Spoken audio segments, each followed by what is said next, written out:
Last night was the Oscars, and the opening number was Ariana Grande and Cynthia Erivo doing a Wizard of Oz Wiz Wicked medley. You might be asking yourself, Azurae, why are you talking about this on The Message Connection? Well, I'll tell you why. Because these girls delivered, okay? I don't know if you're into this craze, but Wicked is having a moment. And this is not a news story. This story just celebrated its 21st year on Broadway, and I wanted to take some time to talk about it. So if you're ready to go on a journey down the yellow brick road with me today, then welcome to The Message Connection, where we're going to talk about Wicked. So glad you're here. Welcome to The Message Connection, a podcast dedicated to exploring all the angles that it takes to get your message to the masses. I'm your host, Azurae Phelps, and with over 20 years of experience in the world of production, I've seen behind the scenes of everything from recording studios to the Super Bowl halftime show and everything in between. Week after week, we will dig into the medium of podcasting, as well as host conversations with entrepreneurs, business owners, coaches, artists, creatives, educators, and more to see how they got to the heart of their message and what it took to get them to the place where they were ready to share it. Let's get into it. Every entrepreneur has got to have a hobby. You got to have some stuff that you're into that's not just about your business. And I love business, and I love learning, and I love applying things I learn, and I love spending time and doing research, and I love helping clients, and I love working with my colleagues, and I love traveling for work and all of those things. But what I did not see coming in the last year was my obsession with Wicked. Now, I know it seems a little bit like, Azurae, come on, everybody's on this bandwagon now because of the movie. But I want to talk about the fact that 1 year ago, I was able to take my daughter to New York City to celebrate a milestone birthday. And she is a musical theater kid. Now, I have always loved Broadway. Music is more my background, working with artists and in those kinds of live venues. So I haven't really done a lot of work in the theater, but I'm definitely an appreciator. And then I have musical theater kids. So you better believe I am a stagemom.com. Now, I'm not a weird stage mom, okay? My kids may say differently, but I'm just saying I'm backstage making sure the show's happening. I love it. I love anything to do with a live performance, getting to the people. But Broadway in particular, the first time I went to New York City, I was 19 years old. It was a graduation gift from my parents from high school. This was a massive deal because I think my parents had only been one other time before. And the fact that they took me to New York, it was like my dream to live in New York City. And I just could not believe it. I was so excited. I mean, we got on that subway and my mind was firing on all cylinders. I just was like, who are these people? What are they doing? Where are they going? Are they going to work? Where does their family live? How do they afford to live here? What do they do for a living? This was pre-iPhone, pre-smartphone. So everyone's got the newspaper or they're sleeping. They're doing a crossword puzzle. Some people are reading, wait for it, a real book, like a paperback. I was fascinated by the whole thing. I loved it. And on that first trip, we saw 3 Broadway shows. One was Jesus Christ Superstar, which was okay. One was Lion King, which was mind-blowing to me. I couldn't believe it. And by the way, this is like 25 years ago. So at the time, it was newer and tickets were almost impossible to get. It'd be like trying to get a Hamilton ticket when Hamilton first came out years ago. And then we also saw Annie Get Your Gun, starring Bernadette Peters. And I'm not sure if you're familiar with her, but wow, she crushed. It was just incredible. And again, I wasn't sitting in the audience like, that's going to be me someday. I just loved it. The thing about live theater is that you can go to the movies and have, I mean, how many times did I go to the theater to see Titanic? Tons. I mean, back in the day, the movies stayed in the theater forever, right? And you just went back again and again with your friends. But it's the exact same every time. Live theater, everybody that's in the room is having a shared experience for that one time. They're having a shared experience where if something went wrong tonight, if a cue got missed or whatever, we're all having that experience together. So that was my first experience with Broadway. I'd seen other shows coming through the town I grew up in, but something about being in New York City on Broadway where you just know that people are moving there for their dream. And for so many people, even just going to those few shows at 19, watching people literally live out their dream in front of me. I was so impressed. Fast forward many years, I would go back to New York to visit multiple times and would always see a show because it just felt like part of the experience of going to New York City. Get a slice of cheesecake, have a slice of pizza, go to Central Park, see a Broadway show, walk through Times Square, go to a new restaurant. These are the must-dos every time you go, even if you've gone 20 times. So when my daughter got into musical theater in these previous years, I was so excited for her because I think anytime a child finds something that they're super into and they want to put their whole heart and soul into it, as a parent, it's such an honor to get to fan the flame of their passion and support them with those endeavors. She's so into it. It's awesome. So for this special birthday celebration, we knew New York City was the destination. And I felt so grateful and honored to get to take her mother-daughter trip. But of course, the first thing on the list was, what shows are we going to see? We were going to see one show per day. And the list was totally up to her because, of course, I mean, I'm just along for the ride on this one. Sutton Foster is one of her favorite performers, and she was performing in Sweeney Todd the weekend we were going to be there. Another exciting thing that was happening was The Notebook, the musical, was opening the weekend that we were there. This is not even a film she had seen, but being at a show for opening weekend felt like a bucket list type of experience to check off. So that was added to the list. And then we had heard from some friends that Back to the Future, the musical, was incredible and absolutely worth seeing, which kind of blew my mind because I just thought, how in the world are they going to make that into a Broadway show? But we trusted these friends, and I'm so glad we did, by the way. And then, of course, as every teenage girl who's ever, and frankly, any person who's ever been into musical theater, you have to go see Wicked. Now, I saw Wicked years ago when it came through Seattle, and I have to be honest with you, I didn't get it. In fact, I think I probably dozed off at the beginning of the second half after intermission. This happens to me a lot, by the way.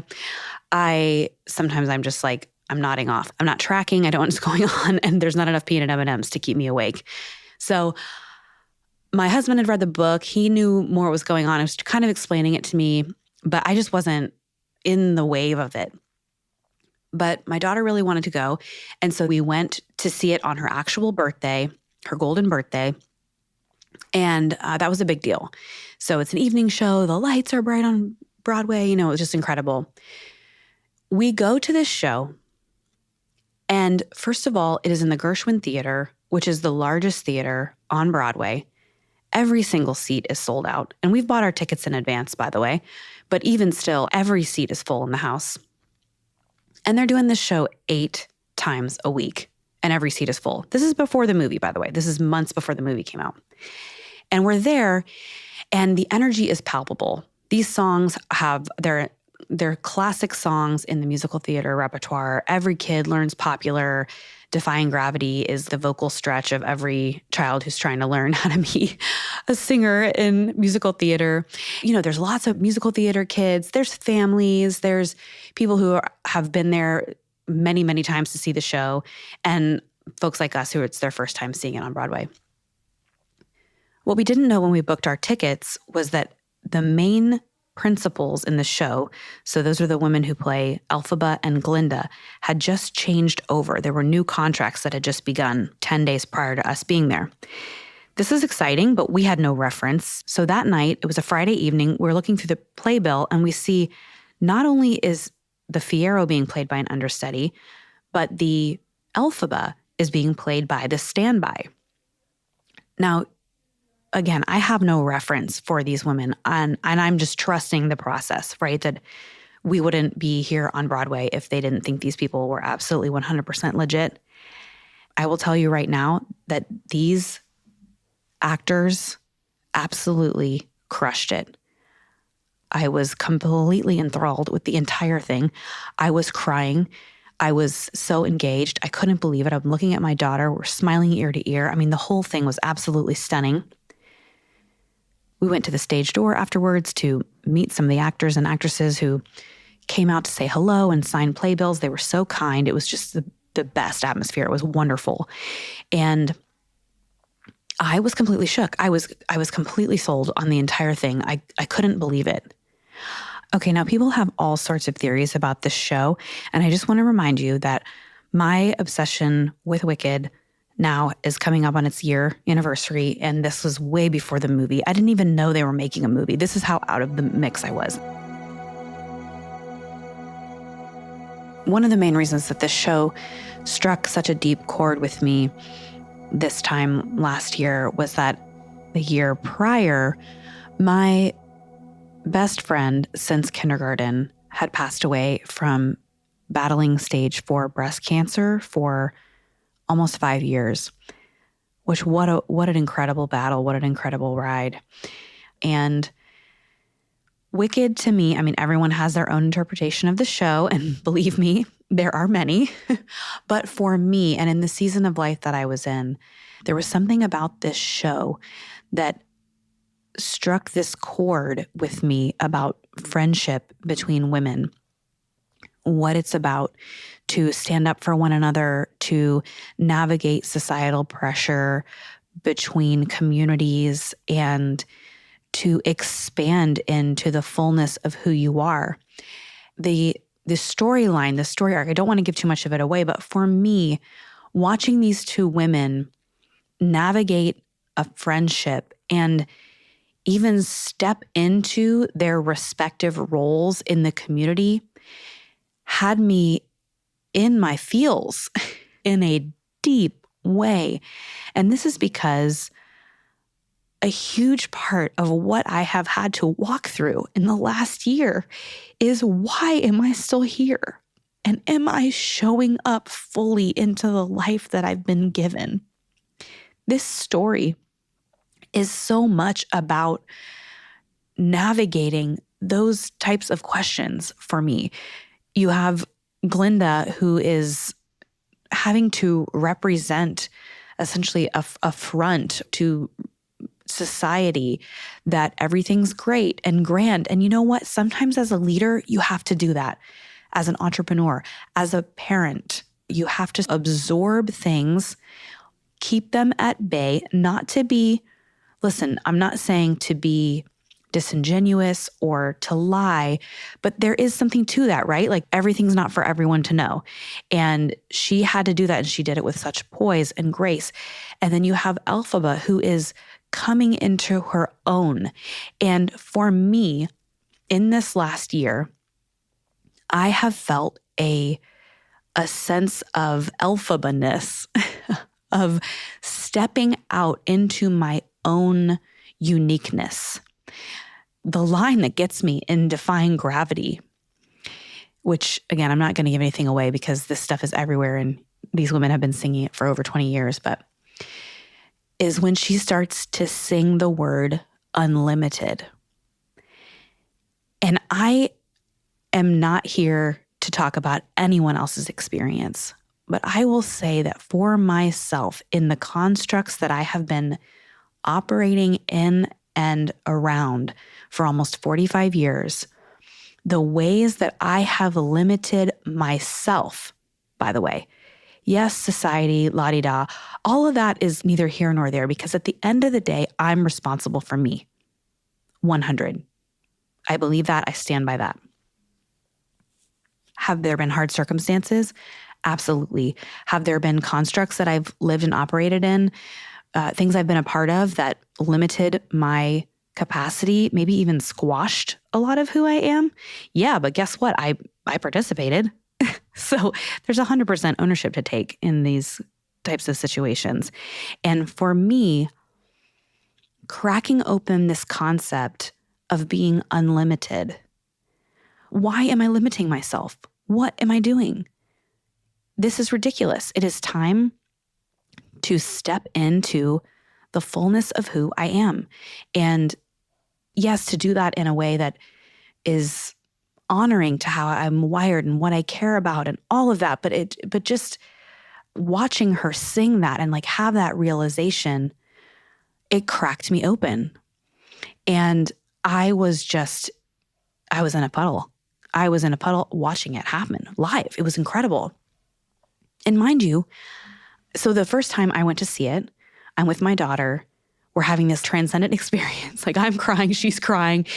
She looked at me and she said, still gets me in my feels. So she watched Alexanda Socha play Glinda and she looked at me and she said, Mom, if she can do it, I can do it.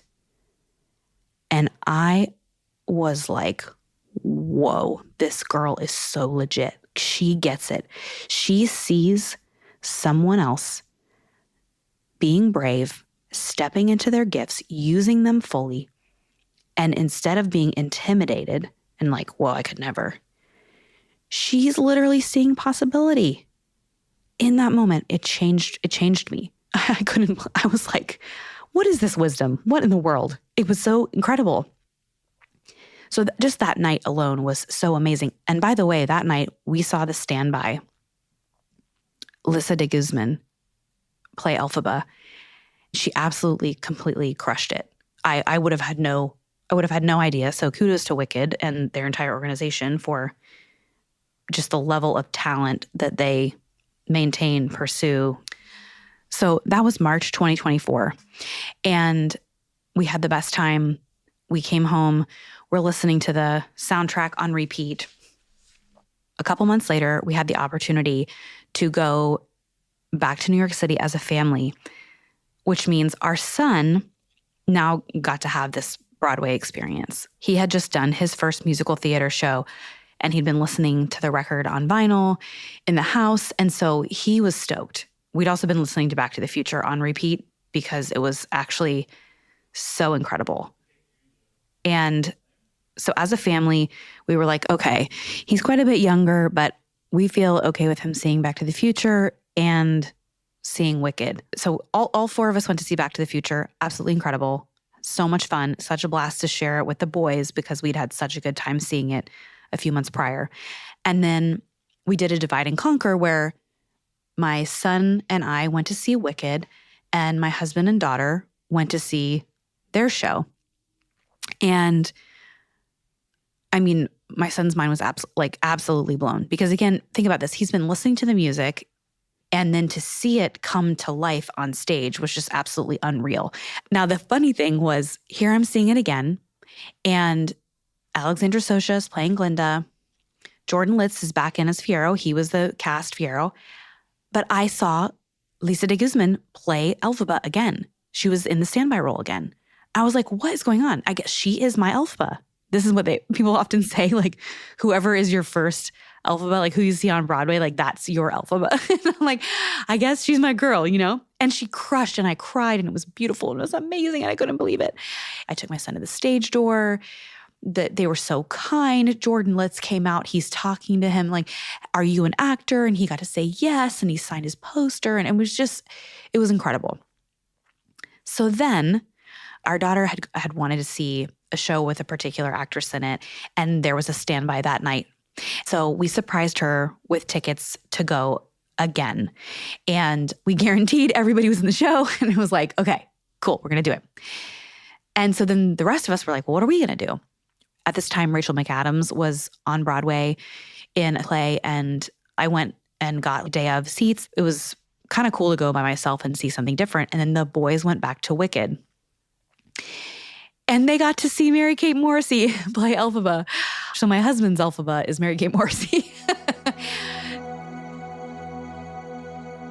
Now, you might be listening to this going like, I don't even understand what you're saying, Azurae. What does this even have to do with entrepreneurship or messaging or anything? Here's the deal. The experience of connecting to a message so deeply that you would pay to see it multiple times. And then, by the way, it came to our hometown just recently, and my birthday weekend, my daughter and I went to see it together. Again, I cried again. The message of this story rung like a bell that I could not unhear in a way that just spoke to me so deeply last year. And I needed to hear it. When we were there in November, we got our respective bracelets. She got a bracelet that says "For Good," and I have the unlimited bracelet. And it's this bond that we share, these words, this word, I need this word, unlimited. I need it. I need that phrase. I need that in my mind. I need for good. I need to know that I'm still here for a reason. My relationship with Amanda, my best friend, changed me for good. And I am so thankful for the life I got to live alongside of her for all the years that I did. And her absence in my life, I feel it. I want to text her sometimes, and sometimes I do, and it goes to green, and I feel so sad, like I miss her. But I know that I've been changed for the better because I knew her, and that my mandate still here on this earth is to be unlimited, to press into the fullness of who I am. And this story, this show, it means something to so many people. I'm not alone in this at all. And then let's add the movie on top of it, because now way more people are getting access to this story that could never go to New York City, that could never afford the Broadway ticket, that could never be in those seats. Now they get to tap into this beautiful version of the story, which is not the same as the Broadway show. I mean, they're able to go take the story in lots of expansive directions, even with the way they can tell it on film. And it's so beautiful. And I'm going to have to share another part of this story with you on another episode about how I got to go to a premiere of the film when I was back in New York again at the end of the year with a dear friend, and how much it has meant to talk with him about this show and what it means to me and what it means to him and his story. But I know I'm not alone in this. And the ripple effects of this story and this show, I mean, they just go far and wide. And it's because this taps into a human, primal, emotional thing, which is storytelling and messaging. And it cracks people open. The beautiful thing about the arts is that they speak to and reach people in all walks of life.